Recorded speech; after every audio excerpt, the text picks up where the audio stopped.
The camera opens on a fog-covered river valley in Nazi-occupied Europe. A lone man silently crawls through wet grass, a backpack full of explosives pressing into his spine. Searchlights sweep above him. Machine guns rattle in the distance. German patrol boots stomp rhythmically on a wooden bridge just meters away. The man, mud dripping from his chin, whispers to himself, 17 bridges or death. There's no third option. This is not a soldier, not a spy trained by London or Moscow, not a commando dropped behind enemy lines. He is a nobody, a schoolteacher, a man ordered to sit quietly and survive the war. But tonight he is about to become Hitler's worst nightmare, because the plan he proposed, the plan everyone mocked as suicidal, impossible, insane, is about to begin its opening act. A single man, a sack of explosives, and 17 German supply bridges that keep Hitler's Eastern Front alive. History does not remember his name, but tonight you will. The story begins. The teacher who refused to stay quiet. His name was Arvid Sørensen, a 39-year-old mathematics teacher in a quiet Norwegian town. Before the war, he taught algebra, geometry, and the beauty of numbers. His life was simple, peaceful, predictable. But on April 9, 1940, everything changed. Nazi soldiers marched into Norway with almost no resistance. Flags changed, laws changed, life changed. Arvid watched his students. Faces darkened with fear as German soldiers patrolled outside their classroom. And one cold morning, he overheard a German officer say, "We don't need to control people. We just control the roads, the rails, and the bridges." That line dug into him like a splinter. Roads, rails, bridges. If he could break even one, he could delay German troop movements, delay supplies, delay the war. But nobody listened. When Arvid approached the local resistance with his plan, they laughed. "You, one man, destroy bridges? It's suicide. You'll be dead in 5 minutes." But that splinter inside him twisted deeper. He didn't want violence. He didn't want revenge. He didn't want glory. He simply wanted the nightmare to end. And so Arvid made a decision. If the resistance wouldn't help him, he would become the resistance, alone, learning to kill without ever holding a gun. Arvid didn't know how to fire a rifle. He didn't know how to plant a bomb. He didn't know how to kill. But he knew mathematics. He knew how to measure weight. He knew how to calculate blast radius. He knew how to estimate structural weakness. He knew how long it would take for a patrol to return. In his dimly lit kitchen, he scribbled formulas on old-school notebooks. How much explosive collapses a wooden bridge? Where is the critical load point? How much time before the guard patrol returns? How long will the fuse burn per centimeter? Most men needed military training. Arvid needed only math. Every night he sat by candlelight studying German engineering manuals. He stole them from a local depot while pretending to teach German students. No one suspected the quiet school teacher. He practiced making fuses from fertilizer, kerosene, stolen blasting caps, fishing lines, alarm clock gears. He learned how to dismantle explosives by assembling them upside down to avoid activating them. But his biggest weapon was patience. For a whole year he prepared silently. A teacher becoming a saboteur. A pacifist becoming a one-man demolition expert, the first bridge. It was a moonless night when Arvid approached his first target. A small wooden supply bridge used by German trucks carrying ammunition toward Narvik. The river below roared with icy spring melt. Perfect. Loud water meant guards wouldn't hear his movements. Arvid crawled under the bridge, heart pounding like a war drum. Every creak of the wood felt like a scream. Every splash of the river sounded like footsteps. His hands shook as he tied the explosives to the central truss. Then a sound froze his blood. Boots. 2 guards, talking in German, standing directly above him. Arvid pressed his cheek against the cold wood and held his breath. For 23 seconds he counted them. He didn't move. When they left, he lit the fuse. He didn't run. He didn't flee. He simply walked away slowly, calmly, counting the seconds. 59, 60. BOOM! The blast tore through the valley like thunder. The bridge groaned, snapped, and collapsed into the river. Arvid didn't smile.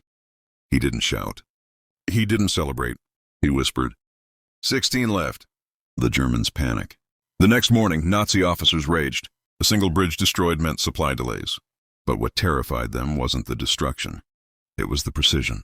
The explosives had been placed perfectly, too perfectly for amateurs, too perfectly for partisans. The Germans assumed, it must be a British trained commando group.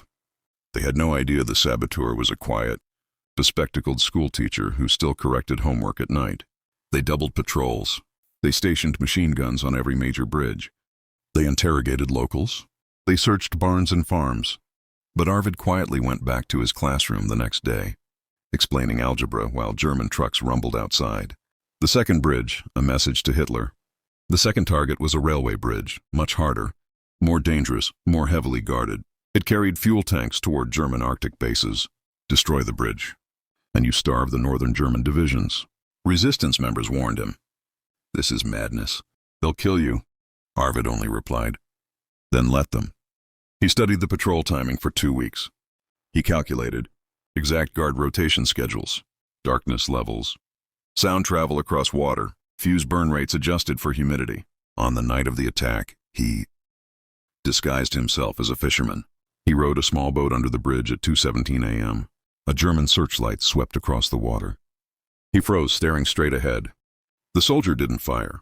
The soldier yawned and turned away. Arvid attached 2 shaped charges to the steel support. He measured precisely, again, where the load was weakest. When the fuse burned down, the explosion shook the valley. The railway track twisted like a ribbon. A German munitions train approaching the bridge screeched to a halt just in time, barely avoiding plunging into the river. The next day, the Germans found Arvid's message scratched into a wooden beam near the blast zone. Count this as 2. He was lying. He had 16 left, not 15. But he wanted the Germans scared. And they were. Very scared. The resistance finally understands. Before the explosions, nobody took him seriously. But after 2 perfectly executed bridge demolitions, the Norwegian resistance finally approached him. The leader, a grizzled former officer, stared at him in disbelief. How did you learn to do this? Arvid simply answered, math. They offered him men. He declined. They offered him weapons. He declined. They offered him safe passage to Britain. He declined. I work alone. You just clear the roads. And they did. The resistance began creating distractions, ambushes, and false trails, all to keep German eyes away from the quiet saboteur who was turning their logistics empire into rubble. For the first time, Arvid felt something he hadn't felt since the war began. Purpose. But the more bridges he destroyed, the more dangerous the hunt became. Because now, the Gestapo knew his pattern. They called him Der Brückengeist, the bridge ghost, and they wanted him dead at any cost. Escalation. By the time Arvid destroyed his 5th bridge, Germany was in panic mode. They issued curfews. They built fortified checkpoints. They mined riverbanks. They patrolled with dogs. They even recruited engineering experts to analyze the explosive patterns. One German colonel slammed his fist onto a table. No saboteur hits with this precision. This is an engineer, a military demolition specialist. He was wrong. Arvid wasn't an engineer. He wasn't military. He was a teacher with chalk dust still stuck under his fingernails. But with every bridge that fell, Arvid's legend grew, and the Germans began to fear the night. The suicide plan, nobody believed. After his 9th bridge, Arvid proposed something absolutely insane. A plan so wild, so dangerous, so suicidal, that even the resistance begged him to stop. He wanted to destroy 8 bridges, in 8 nights, across 70 kilometers of German-occupied territory. The resistance leader shouted, Arvid, that is impossible. The Germans will catch you after the first, Arvid responded, calm as a winter lake. Then I must make sure the first bridge is loud enough, that the Germans run in the wrong direction. Nobody believed him. They called him reckless, insane, delusional, desperate. But Arvid had done the math. He knew something the others didn't. The Germans would react emotionally, not logically, and Arvid's plan used their fear as a weapon. The suicide plan was not suicide. It was geometry. The suicide plan begins. Night 1, the Bridge of Echoes. Arvid began his 8-night demolition run on a cold, windless night. His target, a wooden transport bridge deep inside a valley locals called the Echo Canyon, because sounds bounced between the cliffs like thunder. He chose it for one reason. The Germans would hear the explosion from miles away. At 1:45 a.m., Arvid crawled beneath the structure with a pack full of charges. His breath fogged the air. His frozen fingers trembled. Yet his mind was calm, cold as the steel beams he was about to destroy. He planted 4 charges in an X pattern, creating a maximum collapse sequence. Then he whispered, as if speaking to the bridge itself, "Fall loudly." When the blast came, it wasn't a boom. It was a roar. A mountain-shaking, valley-cracking roar that echoed for 47 seconds, rolling like thunder across the frozen fjords. German garrisons 12 kilometers away woke up in panic. Messengers ran. Floodlights lit the sky. Officers screamed, "Der bridge ghost is here. Spread out! Search the entire valley!" Exactly as Arvid predicted, the Germans concentrated everything in the wrong direction. Arvid was already hiking north, toward his second target. His suicide plan had begun. Night 2, the frozen garrison bridge. 4 hours of non-stop hiking through snow brought him to a steel footbridge guarded by a small German garrison. He watched from the shadows as a guard smoked a cigarette, pacing lazily. The Germans were confident. They believed no saboteur would strike twice in 2 nights. Arvid smiled. He loved when people underestimated him. At 2:20 a.m., using an old climbing rope and a fisherman's knot, he lowered himself silently down the embankment. The river was half frozen. Chunks of ice bumped against the bridge supports. Perfect cover. He attached small hollow charges, just enough to shear the steel pins without drawing attention from distant patrols. Before lighting the fuse, he paused. One mistake, one cough, one splash, and he would die. But he struck the match anyway. 10 seconds later, a short, sharp blast snapped through the night. The pins sheared. The bridge sagged. Then it folded in half, collapsing into the icy river. By the time searchlights began sweeping the area, Arvid was already gone. That night, Nazi officers ordered full lockdown across 3 towns. They had no idea the bridge ghost was still moving north. Night 3, the wall of fire. The third target was the most dangerous so far, a fuel transport bridge. If Arvid miscalculated even slightly, the resulting inferno could kill him from 100 meters away. He studied the area for 2 hours. German guards were everywhere. Trucks carrying gasoline drums rolled across the bridge every 15 minutes. He couldn't plant charges under the bridge without being spotted, so he used his mind again. Instead of attacking from below, he attacked from above. He hid in a pine tree overlooking the road, waiting for the right moment. At 3:12 a.m., 2 trucks passed each other on the bridge. The guards were distracted. Engines were roaring. Lights were bright. Arvid used a slingshot to shoot a small metal cylinder wrapped in sticky resin onto the truck's fuel drum. The cylinder contained a chemical delay fuse. He timed it perfectly. 42 seconds later, phoom, the night exploded like a sun rising. A wall of fire swallowed the bridge. Fuel drums cooked off one by one like artillery shells. The Germans never suspected a saboteur. They assumed it was an accident. Arvid walked into the woods, smoke curling behind him like a shadow. 3 bridges in 3 nights. He was only getting started. Night 4, the trap waiting for him. Now the Germans were thinking like hunters. By the 4th night, they realized the bridge ghost was following a northward pattern. So they set a trap. They placed 2 machine gun teams near a railway bridge. They faked a weak patrol. They intentionally left a blind spot. They waited for him. Arvid reached the ridge and saw immediately. It was too neat, too convenient, too quiet. He lay in the snow for an hour, studied the rhythm of the guards, and he spotted it. One of the lazy guards kept touching his ear. A signal device. It was a trap. But Arvid didn't turn back. He adapted. Instead of approaching from the river, he went through the forest, crawling on his stomach through freezing mud, moving an inch at a time. At 2 a.m. he reached the opposite side of the bridge, where there were no machine guns. He planted a charge on a support beam, lit the fuse, and crawled away silently. When the explosion came, the Germans panicked.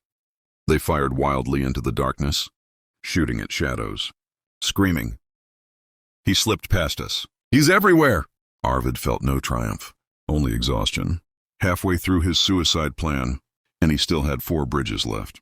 Night 5, the bridge under the storm. On the 5th night, nature itself tried to kill him. A brutal snowstorm swept across the mountains. Wind howled. Snow blinded him. His coat froze stiff. He could barely feel his hands. But storms were Arvid's allies. Storms meant German patrols hid in huts instead of marching outside. His 5th target was a reinforced steel bridge guarded by 2 machine gun nests. He could hear the German soldiers inside their shelter, drinking, laughing, warming themselves. He was right. No one wanted to be out in a blizzard. Arvid crawled under the bridge, snow freezing in his beard. He used a magnetic clamp to attach 2 charges to the steel girder. When he lit the fuse, the flame nearly died in the wind. He shielded it with his body, risked frostbite, risked being buried by snow. The blast shook the entire valley. Snow sliding off the mountains thundered like avalanches, and in the chaos, Arvid simply walked away into the white void. 5 down, 3 to go. Night 6, the bridge that wasn't on any map. The 6th bridge was not German-built.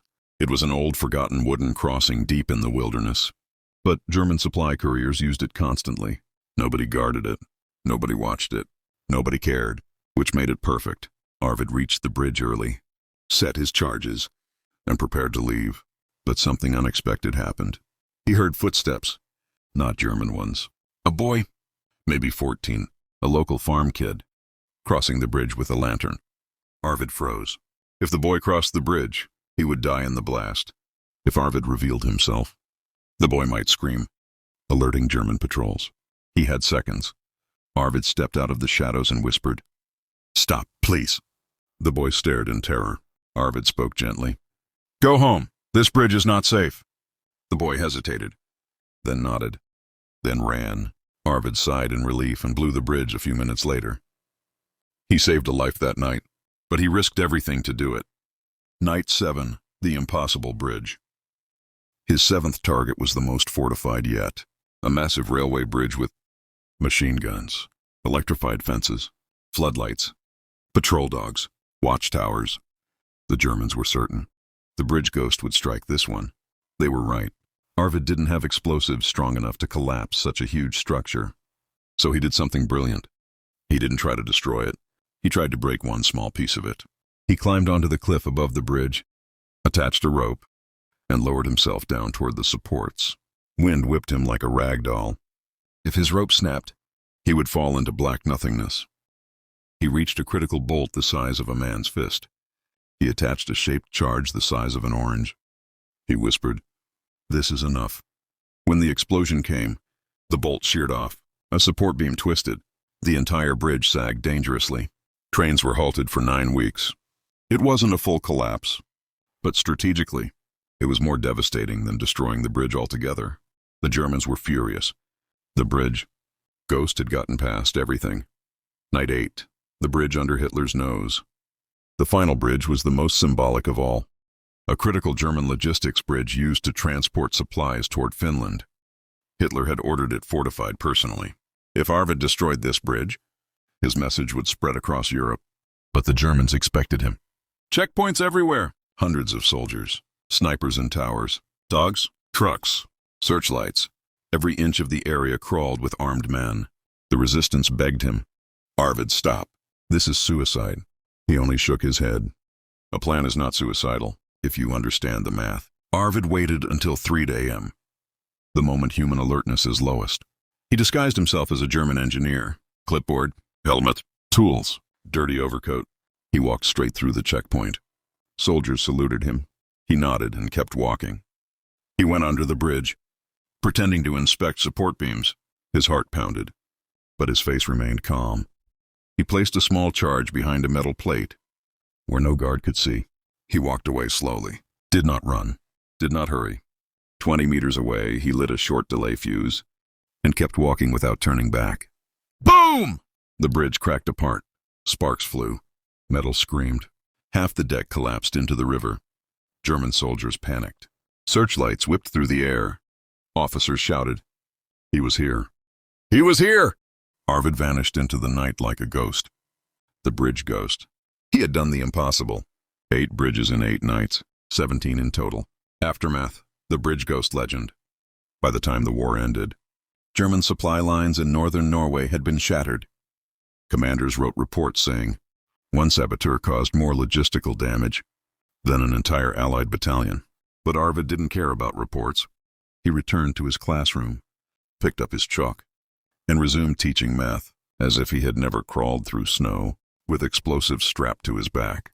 His students never knew. Their quiet teacher was the man who blew up Hitler's bridges. He never asked for medals, never bragged, never told his story. He died quietly years later. His name faded from history, But not tonight. Tonight, you have walked with him. As the smoke of war faded from Europe, armies marched home, flags were lowered, and nations began rebuilding their broken futures. But somewhere in northern Norway, in a small classroom filled with chalk dust and quiet mornings, a man sat grading homework, as if he had not spent nights crawling through snow, planting explosives beneath Hitler's lifelines. Arvid Sørensen was never honored, never decorated, never recognized by the world he helped save. He wasn't a soldier. He wasn't a spy. He was simply a teacher who refused to accept tyranny. 17 bridges fell, an empire shook, and yet he returned to his chalkboard, like nothing had happened. Most heroes want their stories told. Arvid wanted only silence. But tonight, his silence breaks, because you now know the truth. A school teacher terrified Hitler's army more than entire battalions. And that quiet man, the bridge ghost, proved a simple truth. You don't need medals to be a hero. You just need courage. Thanks for watching. This is WW2 Revealed. See you in the next episode.